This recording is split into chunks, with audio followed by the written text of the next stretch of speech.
Bonjour à tous, je suis agent général prévoyance et patrimoine et si j'interviens aujourd'hui dans le conseil du pro, c'est pour vous parler de l'assurance de personnes. Donc j'interviens auprès du particulier, du professionnel, mais également en entreprise. Donc je conseille et protège mes clients sur 3 aspects: la prévoyance, l'épargne, l'optimisation fiscale jusqu'à la transmission de votre patrimoine, et la retraite. Donc c'est le sujet dont j'aimerais vous parler aujourd'hui. On va parler de votre retraite. Donc pour le cas concret d'aujourd'hui, je vais vous parler d'un de mes clients que j'ai vu la semaine dernière qui m'a posé la même question que tous mes autres clients: comment anticiper sa retraite et quels seraient ses revenus à la retraite.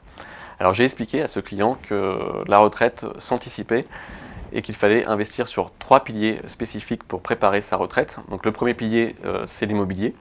Il faut absolument avoir de la pierre physique dans son patrimoine. Le deuxième pilier, ce sont les placements type assurance vie qui offre une fiscalité avantageuse. Et le troisième pilier, qui est pour moi le plus important, c'est la rente. Il faut absolument se garantir une rente viagère qui ne va pas diminuer avec le temps.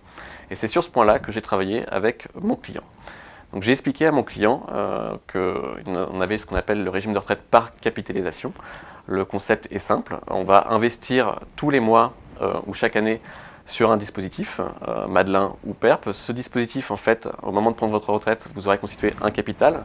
Ce capital, on va venir piocher dedans, ce qui vous permettra de vous reverser une rente mensuelle qui sera viagère et qui ne va pas diminuer avec le temps. Donc l'avantage de ce dispositif, c'est premièrement de vous constituer une rente viagère garantie. Donc c'est l'avantage et c'est également l'objectif. Le deuxième avantage, c'est que vous avez une fiscalité qui est du coup avantageuse. Toutes les sommes investies sur ces dispositifs sont déductibles du revenu des impôts.